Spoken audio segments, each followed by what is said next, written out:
este panel denominado Movimientos Feministas, Estados y Legalización del Aborto en Centroamérica y el Caribe. Para el desarrollo de este panel y dando continuidad, como les decía recién, a lo que fue el panel introductorio, vamos a contar con los aportes de Alba Carocio, integra el grupo de trabajo Feminismo, Resistencia y Procesos Emancipatorios de Venezuela. Vamos a contar con la recién llegada, y gracias, Montserrat Zagot, del grupo de trabajo Feminismo, Resistencia y Procesos Emancipatorios de Costa Rica, y con los aportes asimismo también de Ana Silvia Monzón, del mismo grupo de trabajo Feminismo, Resistencia y Procesos Emancipatorios de Guatemala. Sí nos acaban de informar de que quien no va a estar entre las panelistas es Gabriela Arguedas, del mismo grupo de trabajo de Costa Rica, que no se ha podido hacer presente. Entonces, dado el tiempo, vamos a estar iniciando, como también en la modalidad del panel introductorio, con las ponencias de cada una de nuestras expositoras, para después dar lugar a preguntas, opiniones, aportes, todo lo que pueda enriquecer este debate tan rico y que tiene que ver con un tema tan trascendental.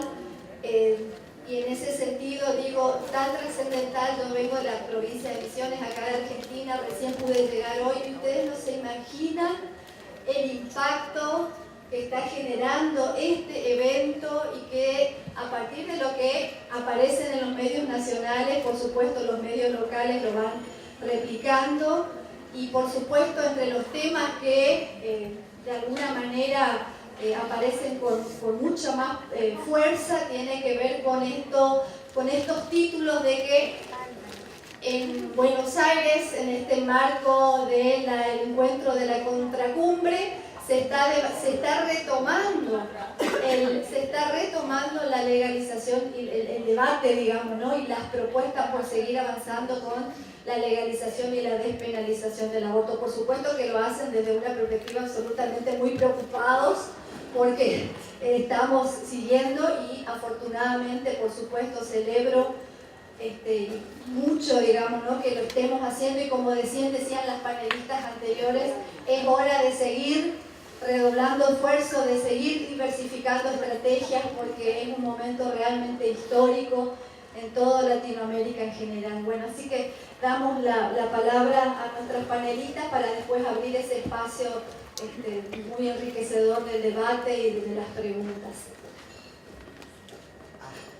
Bueno, muchas gracias por esta invitación y por tener la oportunidad de conversar con tantas compañeras en un ambiente además tan amistoso, tan bonito, tan lindo. Bueno, yo voy a hablar un poco de la situación del movimiento feminista y de las luchas por el aborto o interrupción del embarazo en Venezuela, que forma parte del Gran Caribe y que tiene unas particularidades muy específicas, ¿cierto? Como por ejemplo que ahora nosotros estamos viviendo un proceso bolivariano, algunos lo llaman también revolucionario, en realidad es como un camino, un tránsito al socialismo, y el socialismo que se practica en Venezuela se ha definido como socialismo feminista, que vamos a ver que tiene sus especificaciones, que bueno, que ya en el transcurso de la conversación les puedo compartir con ustedes. Para hacer una historia sumamente breve, digamos, del movimiento feminista venezolano, sumamente escueta, bueno, como toda América Latina, tuvo una primera ola que fue la ola del sufragismo, allá por los años 40 y 50, se consiguió el derecho al voto, y luego en los años 70, como todas nosotras, nos dimos cuenta que el derecho al voto no bastaba, y comienza toda la reflexión sobre otro tipo de derechos que se podrían englobar más en el aspecto cultural, en el aspecto de los derechos sexuales, también de los derechos reproductivos, lo personal es político y todas esas cosas. De esa época data el primer libro que es necesario reconocer que se publicó en Venezuela, que se llamó En defensa del aborto en Venezuela, escrito en 1978, escrito por una compañera que fue, bueno, una excelente militante feminista, hoy en día ya no nos acompaña, murió demasiado joven. Y bueno, las luchas por el aborto y también los grupos feministas o movimientos feministas de los años 70, 80 y 90 eran grupos pequeños, eran grupos bueno, de reflexión, como fueron en casi toda América Latina. Con mucha reflexión teórica, con mucha lectura, muy inmersos en todo lo que era el trabajo universitario. Hicimos cosas importantes, impulsamos, por ejemplo, que hubiera lo que para la época se llamó un Ministerio de Desarrollo, imagínense, de la mujer y la familia, ¿no? Pero bueno, de todas maneras, a pesar del nombre bastante feo, bastante poco feminista, sí hizo algunas cosas. Llega en el año 2000, en 1999, el proceso constitucional que dio origen a todo el proceso bolivariano. Ahí los movimientos de mujeres introdujimos algunas, estoy haciendo esta historia para contextualizar lo que es la lucha actual. Ahí introdujimos en la Constitución algunos temas muy importantes, como por ejemplo en el artículo 88, reconocimiento del valor del trabajo doméstico, en el artículo 21, el reconocimiento de los derechos humanos y de los convenios sobre derechos humanos, con lo cual la CEDAW pasa a tener rango constitucional, y los derechos sexuales y reproductivos en el 78. Sin embargo, a pesar de que todos los colectivos feministas de la época estuvieron de acuerdo, no logramos pasar sobre el derecho a proteger la vida desde la concepción, que es un artículo constitucional que se ha inscrito siempre para evitar la legalización del aborto. Es decir, porque como se dice desde la concepción, entonces, bueno, tienen que proteger la vida. Bueno, cuando se habló, porque encima nosotras tenemos un código penal que data de 1936, se le han hecho reformas, pero a pesar de que el Estado venezolano está en una transformación importante, el código sigue siendo el mismo, solamente se le han incorporado algunos cambios, pero jamás se ha podido incorporar la despenalización, ni siquiera estamos hablando de legalización, la despenalización del aborto, precisamente porque está el artículo que defiende, que protege la vida desde la concepción.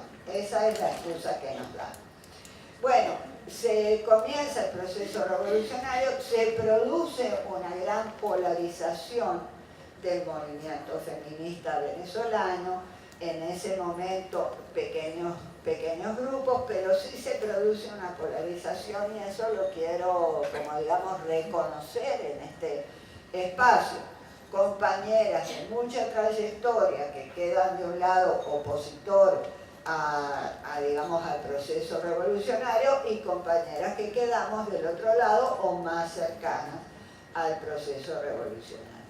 Bueno, durante estos años, es decir, del 2000 para acá, se fue creando en Venezuela toda una gran institucionalidad de género, impulsada también por las feministas que habían quedado pues, realmente más cercanas al proceso revolucionario.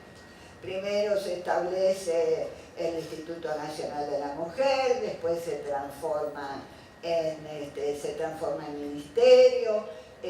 Un hito muy importante es la aprobación en el año 2007 de la ley Antes había una ley de violencia contra la mujer y la familia y en 2007 se aprueba la ley por el derecho de las mujeres a una vida libre de violencia, de la cual Magdalena, que estuvo en el foro anterior, fue principal asesora. Esa ley fue y es una ley sumamente innovadora, que además no la podemos ver como una culminación, la vemos más bien como un aglutinante que ayudó a que los movimientos de mujeres tuvieran como, digamos, un norte por el cual luchar, que era materializar todas esas cosas maravillosas que están dentro de la ley, como que se consideren las 19 formas de violencia que están establecidas ahí, que se establezcan los tribunales, que se establezcan las fiscalías, que se haga conocer la ley y se entienda la problemática de la violencia contra las mujeres. O sea, lo que les quiero, digamos, transmitir en dos platos es que la ley fue producto de esos grupos y esos colectivos feministas quizá pequeños que venían de entonces. Se establece la ley y la ley fue más bien punto de partida para masificar un feminismo que venía creciendo.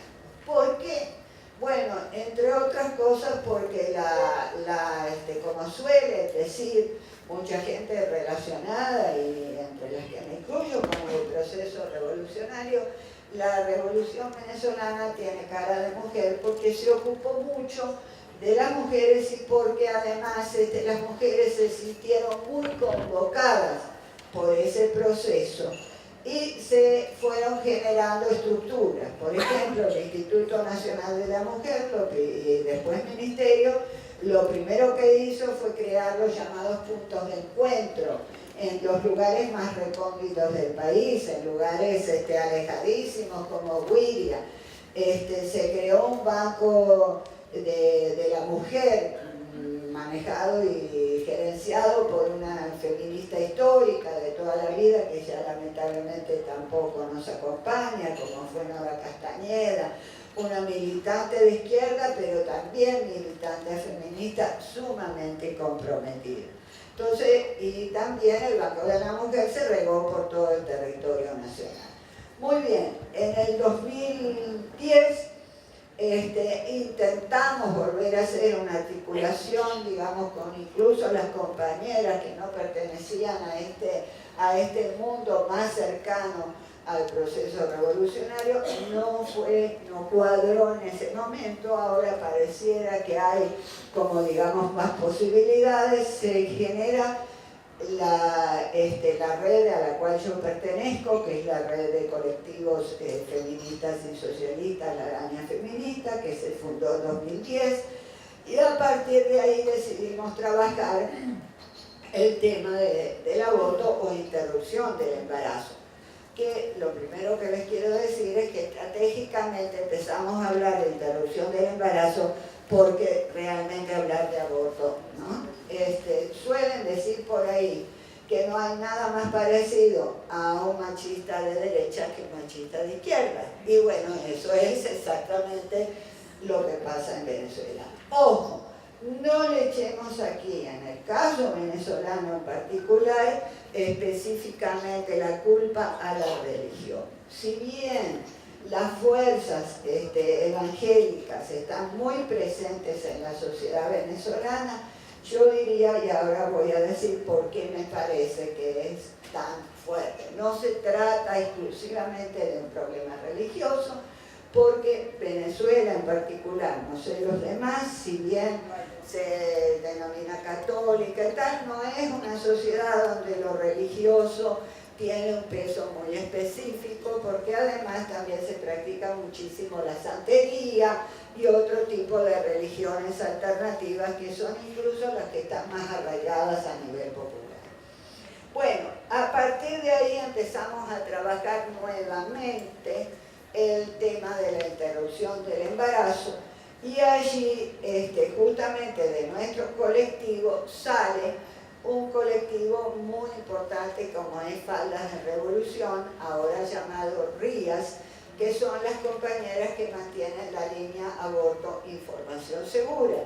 Es decir, que lo primero que hicimos, o digamos, hizo el movimiento, es tomar como, digamos, la problemática en las manos. Porque es verdad que el misoprostol y el Cytotec mejoran muchísimo la situación de las mujeres que están en condiciones de abortar.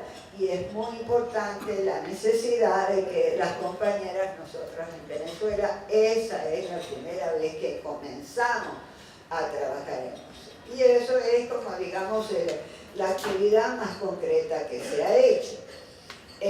Bueno, por supuesto que fuimos convocadas en algún momento en que se habló de la reforma del código, de un nuevo código penal, fuimos convocadas, participamos ahí, logramos hasta convencer a algunos de los redactores técnicos de la ley, pero no, esa ley nunca se discutió, quedó engavetada la nueva ley y bueno, entonces ahí no hubo más nada que hacer. Como Venezuela tiene una elección prácticamente por año, ha habido también una excusa, que es un tema que polariza todavía más de lo que ya estamos, y entonces, bueno, es muy difícil ganar elecciones llevando el tema del aborto. Porque, ¿qué es lo que ocurre? Que paralelamente a, digamos, los colectivos que estamos muy incluidos y nos llamamos feministas y defendemos el feminismo desde el punto de vista ideológico y sus demandas, también existe un movimiento de mujeres muy grande, no sé si fuerte, pero muy grande, que es el movimiento que viene impulsado desde el Estado. Existe la Unión Nacional de Mujeres, que se funda en 2016, 2015 comienza a prepararse y 2016 se funda como tal, y allí ese tema no tiene buena acogida porque precisamente, no me acuerdo quién de las panelistas decía, que esos espacios que uno no ocupa, pues terminan ocupándolo, están las compañeras evangélicas, que para sorpresa nuestra y terror nuestro, pero bueno, pero ¿qué le vamos a hacer? Así es la realidad, se presentan en el Congreso Constitutivo de la Unión Nacional de Mujeres. Estamos hablando de unas 3.000 mujeres que estaban presentes en el espacio del Poliedro, que es un espacio grande. Se presentan las evangélicas con tremenda pancarta, no al aborto. Entonces, ahí viene un tiras que te afloje con las compañeras que no quieren, las otras que quieren, y por fin en el medio, compañeras que tienen posiciones políticas, digamos, relevantes, ¿no? Bien sean ministras, bien sean diputadas, etcétera, cuya estabilidad en sus propios espacios tiene que ver también con contemporizar. Una cosa muy parecida a lo que dijo Cristina en su discurso, que si bien ella por ahí podía estar de acuerdo, también tenía que... y esa es una posición que las compañeras que hacen una militancia estrictamente política, bueno, son cálculos que están. Yo personalmente tuve la oportunidad de estar asesorando la Asamblea Nacional, donde hay una compañera, en ese momento estaba una compañera que presidía la Comisión de Mujer y Familia, de una manera, digamos, una militante feminista de tiempo, y mientras los colectivos de mujeres pedíamos la interrupción y dábamos argumentos, un día llegó una compañera que venía, según ella, representando grupos evangélicos, y le dijo: miren, nosotros estamos acá hablando con ustedes y en este momento hay 2.000 centros de oración de todo el país rezando para que ustedes no vayan a aprobar lo que en ese momento era la propuesta de la Ley de Igualdad y Equidad de Género, que contenía la interrupción del embarazo. Las diputadas, que eran todas mujeres menos un hombre, hicieron así, viste, como la caja registradora, tucu, 2.000 centros de oración por no sé cuántos votantes, no sé cuantísimos votos, cónchale, son los votos que yo necesito para ser elegido. Ok, muy bien. Entonces todos esos factores se están moviendo. Y, pero quizá, bueno, ahora estamos en un proceso constitucional de generar una reforma constitucional que no sabemos exactamente hasta dónde va a ir. Seguimos nuevamente insistiendo los colectivos, eso nos ha permitido nuclear muchas compañeras jóvenes.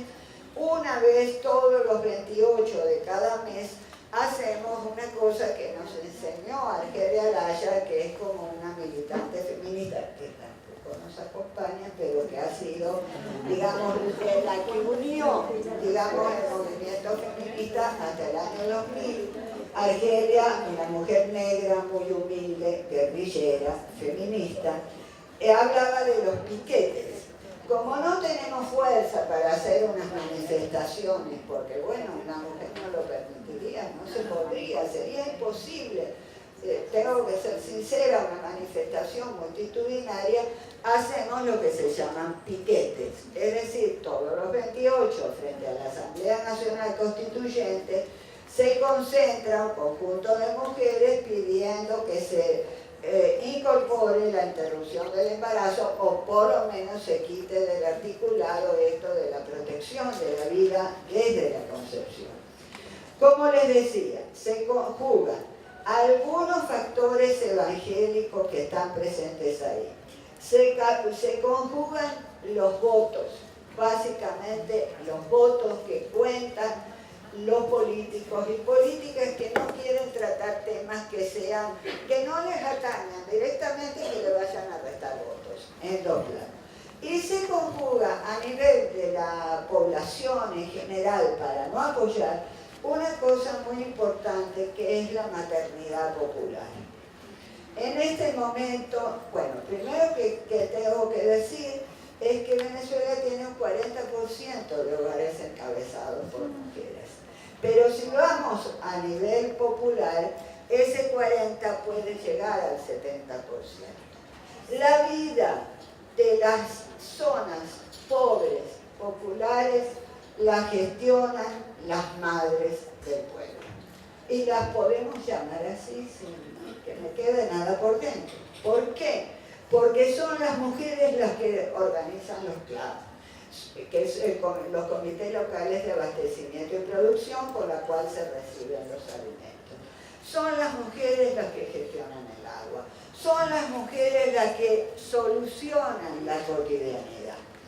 Pero no la solucionan porque sí, la solucionan desde una visión maternal de la sociedad, de tal. O sea que el valor, digamos, que sigue teniendo la maternidad dentro de la mente, dentro del imaginario, por lo menos venezolano, no sé, no voy a afirmarlo en el resto de América, pero sí venezolano, es un valor muy alto. Hasta tal punto que cuando hemos estudiado el embarazo adolescente o el embarazo temprano, estamos completamente seguras que no se trata de que no tienen anticonceptivos, que no se trata de que no lo saben usar, que no se trata de nada de eso. Las jóvenes, por lo menos las venezolanas, se quieren quedar embarazadas porque es la manera de ganar respeto frente a su comunidad. Una mujer venezolana entra a la adultez y empieza a ser escuchada cuando tiene hijos. Si no tiene hijos, todavía es, no quiero usar la expresión que se utiliza ya. Entonces, ese valor de la maternidad es un valor que va bastante en contra de poder, digamos, argumentar con mucha fuerza. La prueba es que las estadísticas que nos dan las compañeras de RIAS es que no son las chicas jóvenes las que llaman a la línea aborto solicitando apoyo. Son más bien las mujeres que ya tienen otros hijos, que saben el rollo en el cual se metieron, que saben lo que significa tener que dar de comer y no tener con quién, que saben lo que significa tener que dejar a los hijos solos para irse a trabajar, porque si no trabajan no comen. Entonces ellas sí, cuando tienen algún problema, son más fáciles de entender. Por eso es que, o sea, lo que quiero expresar es que hay bastantes elementos que se están conjugando ahí. Y que nosotras, bueno, también debo ser así muy sincera. Y por fin el último, que quizá es menos importante, pero no deja de estar presente en algunas personas que tienen, bueno, algunas teorías conspirativas, es que, bueno, que los países desarrollados no quieren que haya mucha gestación poblacional en nuestros países que son más pobres, y entonces los vientres, y entonces la anticoncepción, y entonces hay que parir para defender la patria, plan. ¿No es cierto eso? No diría yo que es el más importante. En relevancia, yo diría que el más importante, que está haciendo más peso, es la alta valoración de la maternidad, que sigue siendo destino principal de las mujeres. En segundo lugar, una fuerza muy por encima de lo que sería la religión. En segundo lugar, unas fuerzas evangélicas que están teniendo mucho arraigo a nivel popular y, como hablaba hoy con algún compañero, mucho arraigo en las Fuerzas Armadas, en ciertos liderazgos de opinión. En tercer lugar, bueno, no, ese sería tercero. En segundo lugar, los votos. El que no haga olas, no toquemos esos temas. Y en cuarto y último lugar, quizá mucho más atrás, el tema de la gestación y la defensa de la patria. Bueno, esas son las circunstancias. Mientras tanto, nosotras persistimos con todos los 28. Nos ha ayudado mucho las multitudinarias marchas que se han hecho en el sur. Nos ayuda mucho la bibliografía que nos dan. Y bueno, y pedimos solidaridad para esa lucha. Muchas gracias.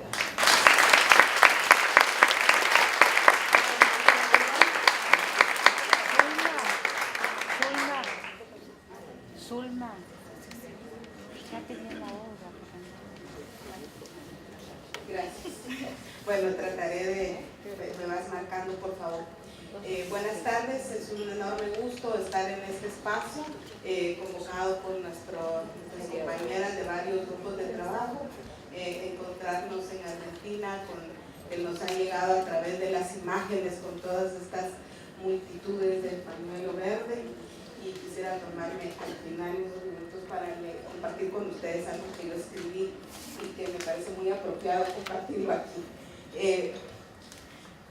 Bueno, yo me había planteado un título para lo que quiero compartir, y es las sexualidades bajo acecho, la regresión de derechos en tiempos de fundamentalismos, que es en el que estamos, y cuál es la situación en Guatemala, pero también en El Salvador, Nicaragua, Honduras, haciendo referencias muy breves. Y plantear, bueno, ya todo el primer panel nos hizo realmente un sustento teórico y conceptual muy poderoso, el cual suscribo en las grandes líneas que nos dejaron, y plantear cómo el nombrar, lo digo desde un país del centro de América, muy conservador, con una fuerte estructura colonial todavía. Nuestro país tiene más del 40% de población indígena, y eso no es un dato no menor. También ahí se plantea esto que decía Alba de último, de cómo ha habido históricamente un etnocidio, un genocidio. También hay posturas muy conservadoras dentro de los pueblos indígenas contra algunas de las luchas feministas, ¿verdad? Porque piensan, no, si nos han estado exterminando, estar a favor del aborto nos va a hacer menos, vamos a hacer menos. Entonces son cuestiones que están en la discusión política allá en Guatemala. Entonces, nombrar la sexualidad en un país, en una región, tal vez con excepción, ni con excepción, creo que Monse lo dirá después, sociedades muy conservadoras, nombrar las sexualidades ha sido realmente una lucha muy fuerte, porque nos plantea resignificar esas categorías creadas desde la experiencia masculina e ir colocando en el centro los cuerpos de las mujeres y a las mujeres como sujetas históricas, sociales, políticas. Esas sexualidades del feminismo, entonces, que va cuestionando el orden patriarcal, las identidades binarias, la identidad masculina y femenina basadas en la asignación de roles, de espacios, expectativas para unos y otros, ha ido dando un salto cualitativo, que claro, se ha quedado todavía en un espacio muy acotado.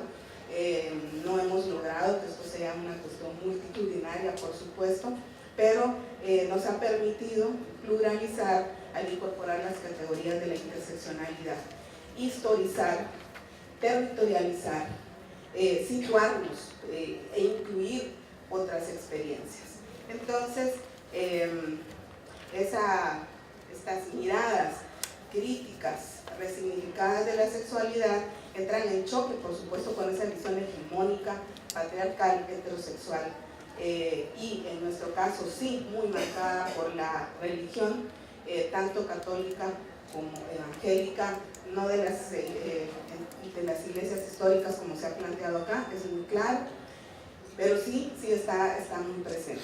De hecho, yo creo que nosotras nos hemos equivocado en esta lucha que hubo en las últimas décadas de seguir el mainstream, de tener secretarías o ministerios de la mujer.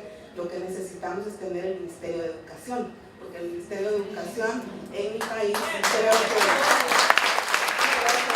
también está en manos del Opus Dei.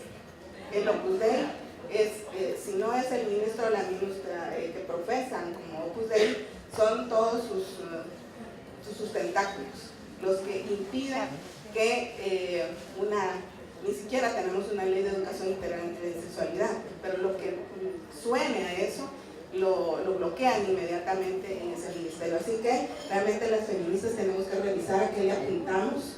En primer lugar, si le apuntamos a la institucionalidad, y dentro de la institucionalidad, ¿a qué? Y realmente el Ministerio de Educación es el básico. Entonces, ha habido pues también en la región estas décadas de ir colocando los debates, de ganar algunos derechos al influjo de lo que ha pasado a nivel internacional, como la conferencia de Cairo, el consenso de Montevideo, que son nortes y sures importantes, ¿verdad? Y ahora estamos ante esta avalancha fundamentalista que también han perfilado nuestras compañeras, que también se ha marcado en estos 2 días que tuvimos también de foro de pensamiento crítico. Y esto está muy vinculado con la profundización del capitalismo neoliberal y de la regresión de la democracia, incluso de la democracia formal, como también se ha planteado. Ya tenemos poco que decir realmente, porque han dicho muchas cosas. Luego quisiera compartir así brevemente algunos datos que son realmente pavorosos para nosotras. Por ejemplo, solamente entre enero y junio de este año en Guatemala ha habido 1.102 niñas embarazadas entre 10 y 14 años. Y esa es una tragedia, porque son además los casos registrados. Hay muchísimo subregistro, y esto nos está hablando entonces de una violencia sexual por cómo se concibe la sexualidad todavía en nuestros países. Y en el caso de Guatemala también es importante introducir una categoría que planteó Victoria Sanford, que le llamó el continuum genocidio-feminicidio, ¿verdad? Porque tenemos por un lado, como una expresión de violencia sexual, el abuso, la violación sexual a niñas y a mujeres, los embarazos forzados, que según la Corte Penal Internacional son una forma de tortura, y también, ¿verdad?, este elemento del continuum del genocidio-feminicidio, porque la violencia sexual a la que están sometidas las mujeres en nuestra región y particularmente en Guatemala, tiene que ver con toda esa estructura militar que durante más de 35 años configuró la dinámica de mi país. Entonces, esos son, digamos, los ejes que sostienen una visión de una sexualidad basada en una masculinidad hegemónica, tóxica, además muy militarizada. Hay también mucha, esta situación del matrimonio temprano, que lo coloco con comillas, rayado, que para nosotros es forzoso. Y en ese marco, hace unos 10 años, empezamos a observar en El Salvador, en Nicaragua, en Honduras y en Guatemala, toda una situación que empezaron a permear los fundamentalistas. Uno, con una acción que llamaron la firma del libro de la vida. Y esa firma del libro de la vida era convocar a los diputados y diputadas, porque era como el inicio de oponerse a cualquier discusión sobre la despenalización, la interrupción. Allá ni siquiera lo del aborto se puede mencionar de manera abierta.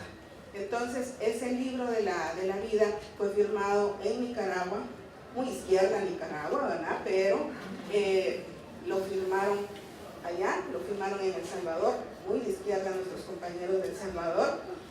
De Guatemala, pues, ¿qué puedo decir? Nada de izquierda, es muy de derecha. Entonces estaban como en su salsa, pero ahí logramos que no se firmara el libro de la vida.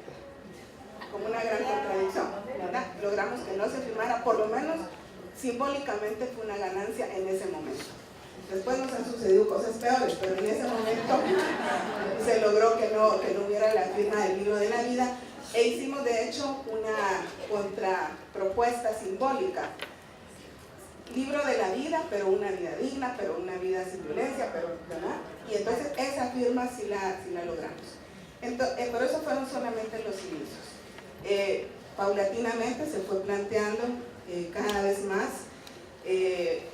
leyes más regresivas relacionadas con los derechos sexuales y reproductivos de las mujeres, como es el caso de Nicaragua, que ya se ha planteado en varios foros. Me parece que Juventud dos Santos también lo ha planteado en un análisis sobre la situación en Nicaragua, que prohibir la interrupción del embarazo en cualquier caso fue una concesión del gobierno de Nicaragua con la Iglesia Católica en el regreso de Daniel Ortega al poder.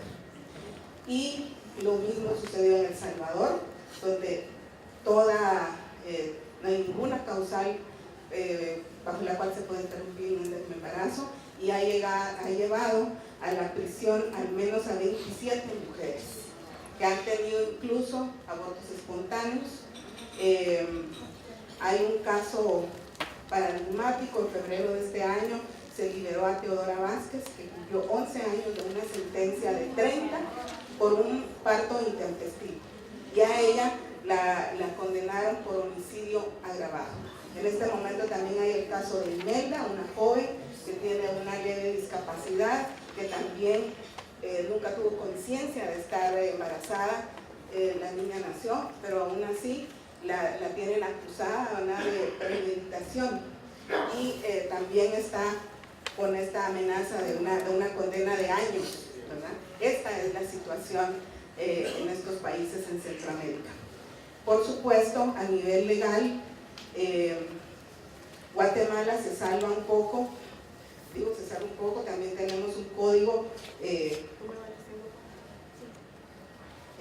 tiene un código de los años 70, que la única causal para poder interrumpir un embarazo tiene que ver si está en peligro la vida de la mujer. Pero esto también está sujeto a que 2 médicos lo puedan determinar.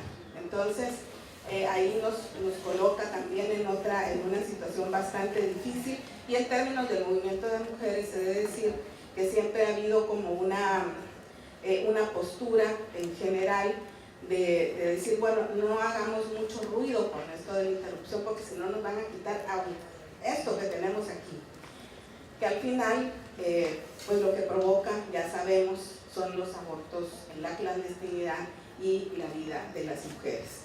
Entonces realmente la situación con relación a esta lucha por la autonomía de los cuerpos de las mujeres, que va más allá de solo la interrupción del embarazo o el aborto, para las mujeres en la región centroamericana y en esos países que he mencionado, realmente grave.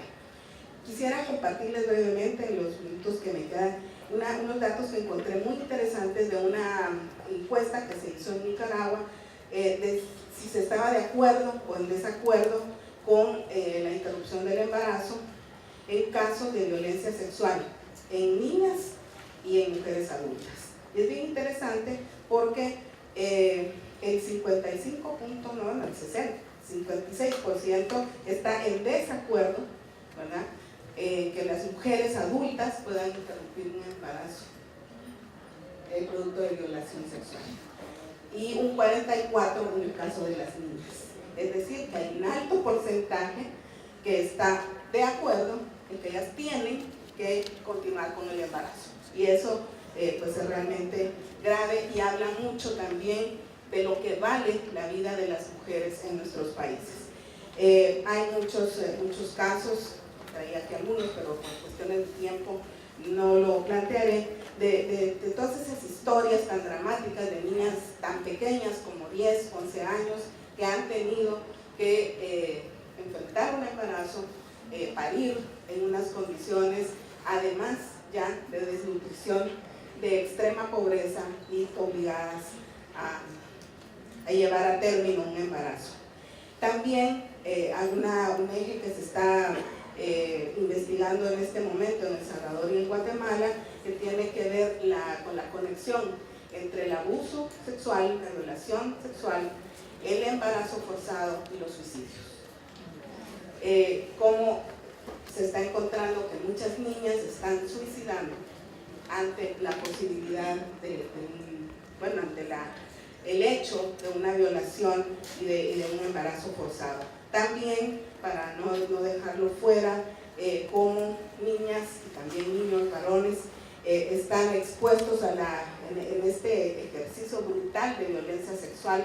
Y lo que quiero marcar es cómo venimos de esa experiencia tan militarizada, está tan normalizada la violencia sexual en la prostitución y la pornografía, y cómo, creo que ya lo mencionaba Alba, la cuestión de la trata de personas, donde sabemos que son las mujeres, las niñas, las víctimas en mayor proporción. Entonces, ante eso tenemos realmente muchísimos desafíos, no solo en términos legales, y aquí creo que también es importante plantear esa enorme contradicción que está en casi todas las constituciones de estas democracias que hay en América Latina, donde se logró el artículo 4, en el caso nuestro, de reconocer la igualdad entre hombres y mujeres, pero inmediatamente viene el artículo que dice que se protege la vida desde la concepción, lo cual es una enorme contradicción, porque no podemos ser iguales si a nosotras no se nos reconoce la autonomía sobre nuestros cuerpos. Entonces, lo legal, por supuesto, siempre es un desafío y es una lucha que creo que hay que dar, aunque a mí particularmente no sea el espacio que me guste.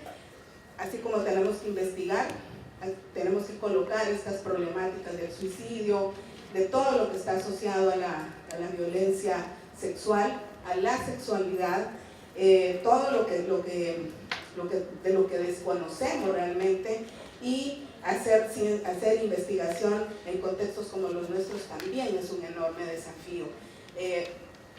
Por supuesto, adhiero a toda la lucha que hay ahorita en América del Sur por las universidades públicas, y en el caso nuestro, pues eso también es vital, ¿verdad? Para ejercer el poder, por supuesto, no se quiere, no quieren las élites que haya pensamiento alguno, y crítico menos. Entonces, realmente es vital continuar en esa lucha también. Ya como me quedan 2 minutos, pues quisiera dejar planteado eso de los desafíos. y suscribir también esta idea de que es necesario estar en todos lados. Una paisana de Munsen, Chi, dice, es la estrategia de las cucarachas. Las cucarachas son las que van a sobrevivir a cualquier hecatombe, entonces hay que estar en todos lados, salir por donde menos se espera. Entonces esa es la estrategia.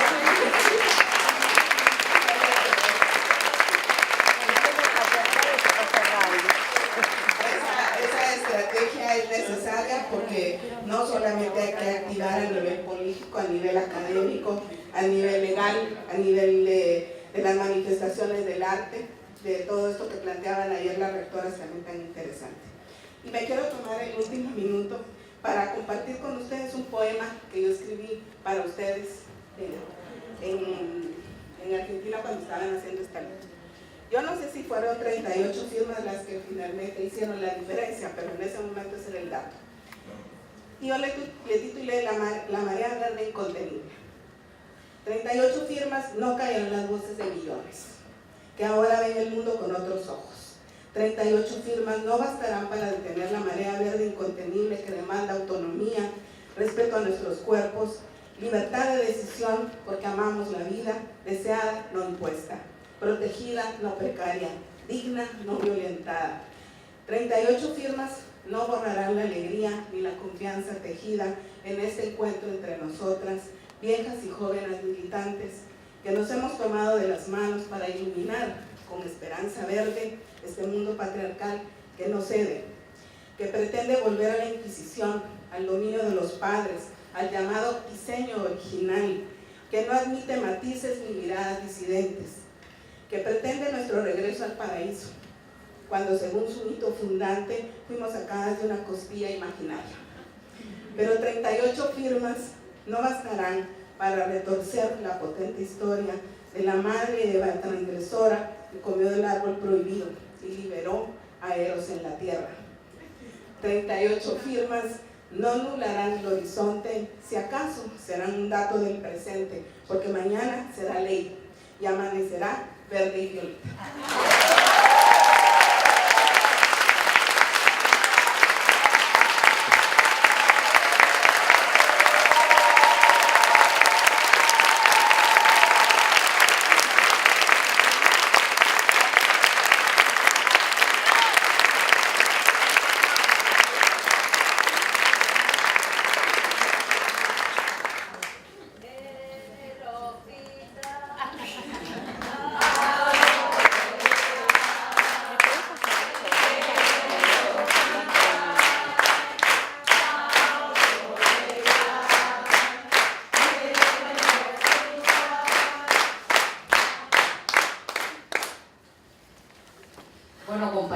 Qué difícil me la pone Ana Silvia seguir después de ella, porque más o menos es como convertirse de pronto en el anticlímax.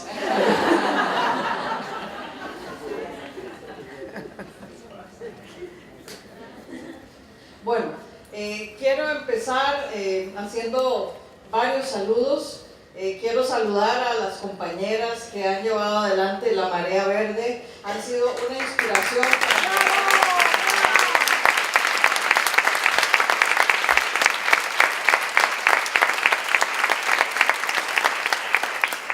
saludar también a las compañeras del movimiento Ni Una Menos, que también han sido inspiración.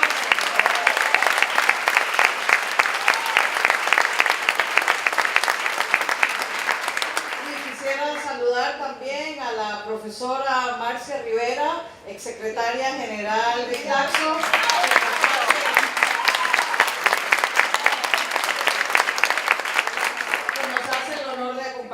la mañana de hoy. Habiendo no sé cuántos foros, Marcia Rivera optó por venir a estar con nosotros. Muchísimas gracias, Marcia.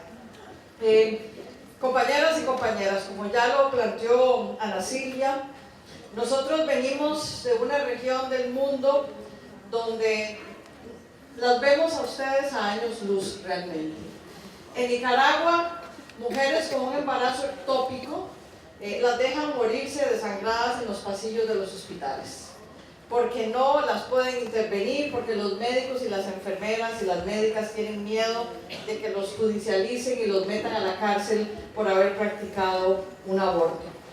Venimos de una región, como dijo Ana Silvia, donde hay 27 mujeres encarceladas, por lo menos, algunas han sido liberadas, con 35 años de pena de prisión, donde se las acusa de asesinato agravado en tercer grado, etcétera, por haber tenido abortos en óbito, es decir, en proceso. Hay el caso de una mujer que la acusaron de haber ahogado a su bebé, que supuestamente el bebé nació y ella lo ahogó. Finalmente en el juicio se demostró, estuvo como 11 o 12 años en la cárcel.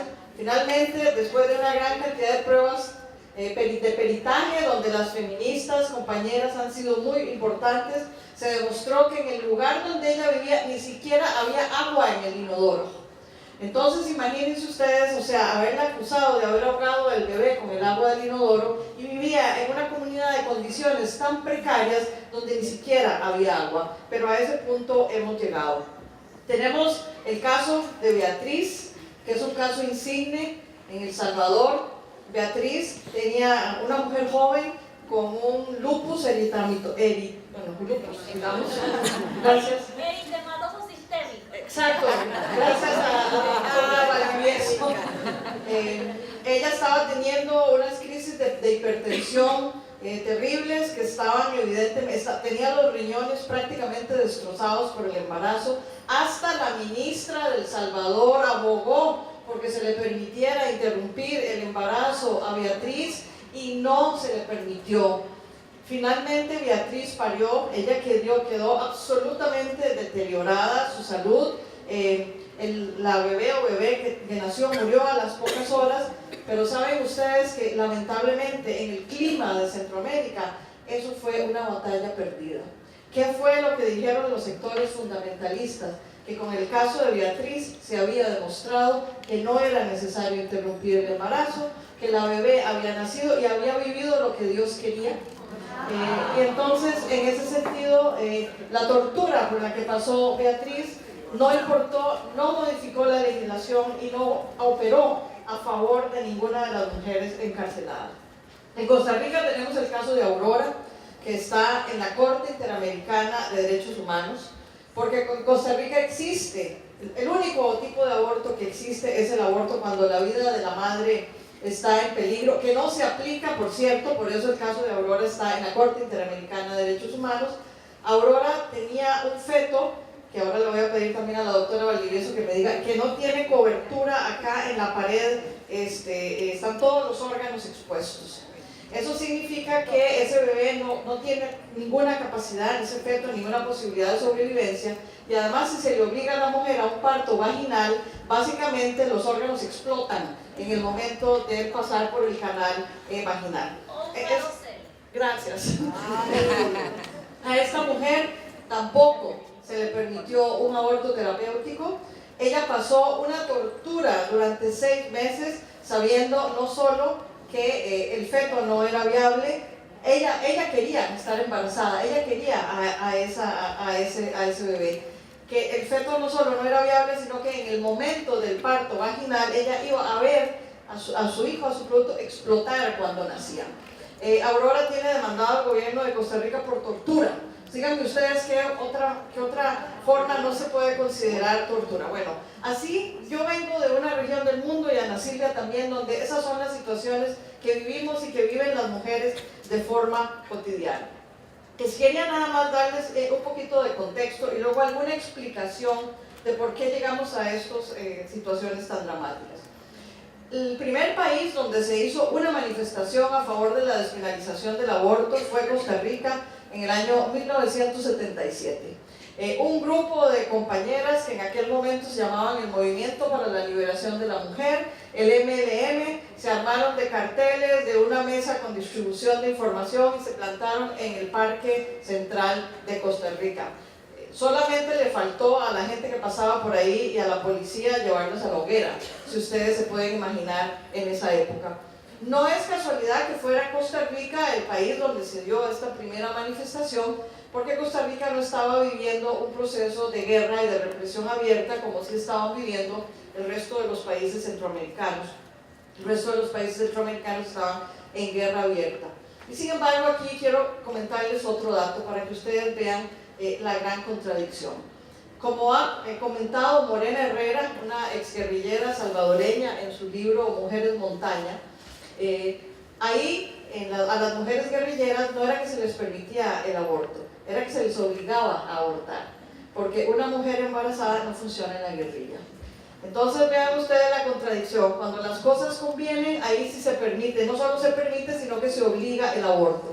Y resulta que el partido que está en el poder en este momento en El Salvador, que no mueve ni un dedo para modificar la legislación y salvar a estas mujeres, es el Frente Farabundo Martí para la Liberación Nacional. El partido que mientras que estuvo en la guerrilla, obligaba a las mujeres a abortar y que ahora no pone prácticamente ni un voto para que las mujeres no vayan a la cárcel y que no mueran con embarazos ectópicos en los gobiernos. Entonces, el gobierno de Nicaragua, que también tiene prohibición absoluta, que es donde las mujeres se mueren en las camillas de embarazos ectópicos, el gobierno de El Salvador, el heredero del Frente Farabundo Martí para la Liberación Nacional, forman parte entonces de los pactos patriarcales que no permiten no solo avanzar en derechos, sino que no permiten ni siquiera salvar la vida de las mujeres. Ustedes entienden, ¿verdad? Que no es ya ni siquiera en caso de violación, es cuando la vida de la mujer está en riesgo absoluto y que se puede morir como han muerto muchas compañeras. ¿Cómo es que se genera esto en Centroamérica? Algunas explicaciones muy breves. En Centroamérica se dio un proceso de democratización, se firmaron acuerdos de paz, se terminó la guerra, pero no se terminaron las condiciones que habían generado esa guerra. El proceso de democratización rápidamente se combinó con un proceso neoliberal, y aquí no hay distinción de gobiernos, rápidamente se combinó con un proceso neoliberal, y el neoliberalismo necesita como sustento ideológico, porque el neoliberalismo es tan brutal que necesita apoyos ideológicos para sobrevivir, y parte de los apoyos ideológicos que necesita para sobrevivir es sus relaciones cercanas con los fundamentalismos religiosos, con el neopentecostalismo y con el neointegrismo católico. Es decir, aquí tuvimos entonces un proceso económico-político que necesitó del apoyo de un fenómeno ideológico como parte de los procesos de justificar y mantener un sistema tan brutal, y entonces entran en juego los fundamentalismos de diversa naturaleza. Parte de los acuerdos por los votos, como dice Alba, que han hecho los partidos, tanto el Frente Sandinista como el Farabundo Martí, e incluso el gobierno derechista de Honduras, vean ustedes, no hay diferencia de giro político, o sea, la izquierda y la derecha está exactamente igual. ¿Y qué les digo? En Costa Rica, que es una socialdemocracia, que supuestamente es la democracia más antigua del continente, donde no hemos tenido una situación conflictiva prácticamente en 75 años, tenemos a un joven de 38 años como presidente, que todo el mundo decía que era muy progre el muchachito, porque además cantaba los Rolling Stones en los actos públicos. Resulta que no ha querido firmar una norma técnica simplemente para que el aborto terapéutico pueda ser ejecutado como una realidad en Costa Rica. Entonces vemos que acá ya no hay diferencias políticas ni ideológicas, sino incluso generacionales, porque nuestro progresista presidente de 38 años, cantante de los Rolling Stones, se ha negado en rotundo a firmar la norma técnica que salvaría o evitaría casos como los de Aurora, y evitaría, digamos, que las mujeres sufran estos procesos de tortura donde se arriesgue su vida. Ahora, ¿qué nos dice esta prohibición total del aborto completo? ¿Qué nos dice? ¿Qué nos dice, me pregunto yo, sobre cómo se ejerce el poder del Estado en los cuerpos? ¿Cómo es que el Estado expone a las mujeres a la muerte con total impunidad? Porque en este caso sí que hay total impunidad. ni a los médicos, ni al Estado, ni al Poder Judicial se les acusa ni se les lleva a una corte, ni absolutamente nada por estas muertes de mujeres, por estas mujeres que han muerto de embarazos ectópicos en las camillas de los hospitales en Nicaragua. O sea, ¿cómo es que el Estado en esos casos sí opera con total impunidad? Y es que las mujeres en estos procesos, desde mi punto de vista, son transformadas en una vida completamente despojada de significado. Y además son mujeres expuestas a la violencia asesina. A la violencia asesina de parte del Estado, de los poderes de fáctico, en colusión con estos grupos fundamentalistas. Y otra cosa, aquí es importante, la mujer embarazada que quiere abortar, que quiere interrumpir el embarazo, es representada en los imaginarios como un poder amenazante. ¿Por qué lo digo aquí? Porque resulta que la mujer tiene poder sobre el feto. Entonces es un poder amenazante sobre una vida que sí vale, ¿verdad? Según ellos, y entonces eso entra en competencia la mujer con los poderes soberanos del Estado.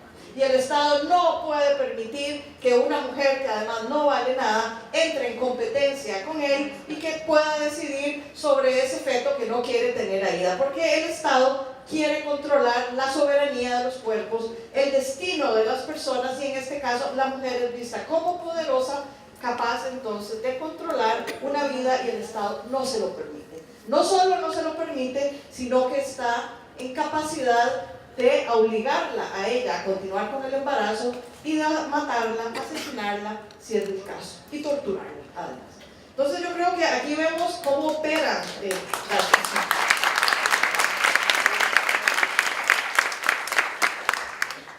Entonces la mujer no puede competir con el Estado soberano, no puede exponer una vida, ella es representada como esta fuerza potencialmente destructora, y la vida de ella es la que no vale. El Estado, los poderes pueden asesinarla. Y acá quisiera yo también plantear cuáles son las posibilidades que tenemos hasta en estados llamados democráticos, por lo menos el de Costa Rica, frente a esto. Vean, compañeras, compañeros, en este momento de la vida yo estoy profundamente pesimista. Profundamente pesimista. Yo quisiera traer una voz de esperanza, pero en este momento no la puedo traer. Si ni siquiera eligiendo democráticamente al candidato más progresista que había en la lista, o sea, podemos tener un cambio sobre esto, yo creo que la situación es muy complicada. Y el problema es que, por lo menos en Centroamérica, los partidos políticos tradicionales que han perdido la capacidad de relacionarse con el pueblo, que han perdido la capacidad de relacionarse con las personas comunes y corrientes para ganar el voto, se están aliando con las iglesias evangélicas y las iglesias católicas, porque ellos sí tienen contacto directo con la gente y con la población.